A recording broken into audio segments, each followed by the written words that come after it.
క్షమాపణ చెప్తావా లేదంటే కోర్టుకొస్తావా అని ఒకరు నిలదీస్తే గుడిలో ప్రమాణం చేసి తమ్ముందా అంటూ మరొకరు సవాల్ విసిరారు. తెలంగాణలో ట్యాపింగ్ అంశం తీవ్ర దుమారం రేపుతోంది. ఈ విషయంలో కేటీఆర్, బండి సంజయ్ మధ్య సవాల్ మే సవాల్ నడుస్తోంది. ఒకరు డెడ్ లైన్ పెట్టి వార్నింగ్ ఇస్తే మరొకరు డేట్ అండ్ టైం ఫిక్స్ చేయమంటూ ప్రమాణానికి సవాల్ విసురుతున్నారు. ఇంతకీ సవాల్ను స్వీకరించేదెవరు, వెనక్కి తగ్గేదెవరు? ఫోన్ ట్యాపింగ్ కేసులో ఓవైపు జోరుగా విచారణ జరుగుతుంటే మరోవైపు రాజకీయం హోరెత్తిపోతుంది. నిన్న సిట్ విచారణకు హాజరైన బండి సంజయ్ కేటీఆర్ ను టార్గెట్ చేస్తూ సంచలన ఆరోపణలు చేశారు. ఫోన్ ట్యాపింగ్ చేసిన తీరును వివరిస్తూ తీవ్ర ఆగ్రహం వ్యక్తం చేశారు. బండి సంజయ్ కామెంట్స్ పై కేటీఆర్ ఆగ్రహం వ్యక్తం చేశారు. ఫోన్ ట్యాపింగ్ పై ఆరోపణలు నిరూపించాలని సవాల్ చేశారు. లేకపోతే 48 గంటల్లో బహిరంగ క్షమాపణ చెప్పాలన్నారు. బండి సంజయ్ తన వ్యాఖ్యలను ఉపసంహరించుకోకపోతే లీగల్ నోటీసులు ఇస్తానంటూ కేటీఆర్ హెచ్చరించారు. కేటీఆర్ ఇల్లీగల్ పనులన్నీ చేసేసి లీగల్ నోటీసుల గురించి మాట్లాడడం సిగ్గుచేటన్నారు బండి సంజయ్. ఫోన్ ట్యాపింగ్ పై కుటుంబంతో సహా ప్రమాణం చేయడానికి తాను సిద్ధంగా ఉన్నానన్నారు. ఫోన్ ట్యాపింగ్ తో తనకు సంబంధం లేదని సకుటుంబ సమేతంగా ప్రమాణానికి కేటీఆర్ సిద్ధమా అంటూ సవాల్ చేశారు బండి సంజయ్. మేము ఫోన్ ట్యాపింగ్ చేయించలేదు,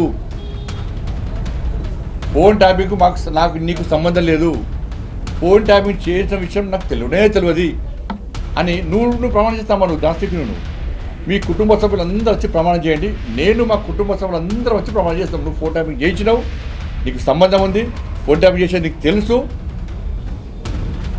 నీ భాగస్వామ్యం నేను ప్రమాణం చేస్తా. సిద్ధమా చెప్పు, డే టు టైం తప్పించుకుంటే నేను సమాధానం ఇచ్చిపెట్టాను. రాసిపెట్టుకో. కేటీఆర్ ను సవాల్ చేసే దమ్ము బండి సంజయ్ కి లేదంటూ బీఆర్ఎస్ కౌంటర్ ఇస్తుంది. ప్రమాణాలు తప్ప ఇంకేం తెలియదని విమర్శిస్తోంది. మనమే పిచ్చుకుంటున్నామంటే ఇంకా కుటుంబాలను తీసుకురావాలి. ఏమైనా బుద్ధిగానే ఉన్న మాటలు అంటే నాకు అర్థం కాదు. కుటుంబాలను మీరు తీసుకొస్తారండి? రాజకీయం చేసేది మనం కదా, తెలుసుకుందాం కదా. సైద్ధాంతికంగానో ప్రజా జీవితంలో సమస్యల పట్ల నీ చిత్తశుద్ధి, నా చిత్తశుద్ధి, మీ కెపాసిటీ, మా కెపాసిటీ ప్రజల్లో తెలుసుకుందాం కదా. కుటుంబ సభ్యులను గుళ్ళకు రమ్మనుడు, ఈ తడిబట్టలతో ప్రమాణాలు, నీకు ఇంతకంటే ఏం రాదు. నీకు తెలిసిన కదా ఒక్కటే ముచ్చట. తప్పు చేసిందే కాక ఇంకా నోటీసులు ఇస్తామంటూ మాట్లాడుతున్నారా అంటూ కేటీఆర్ పై మండిపడ్డారు బండి సంజయ్. ఇలా ఇంత పోటీగానక మాట్లాడుతున్నావు, సిగ్గుండాలని కొంచెమన్నా. మీరు బతుక అనేది భార్యాభర్తల ఫోన్ విన్న మూర్ఖులు, నీచులు మీరు. రాజకీయ నాయకుల ఫోన్ విన్నారు, భార్యాభర్తల ఫోన్ విన్నారు, కుటుంబ సభ్యుల ఫోన్ విన్నారు, సిబ్బంది ఫోన్ విన్నారు, ఇంటర్ వర్కర్స్ల ఫోన్ విన్నారు, అందరు ఫోన్ విన్నారు. వ్యాపారస్తుల ఫోన్ విని బ్లాక్ పని చేసి పైసలు చంపారు.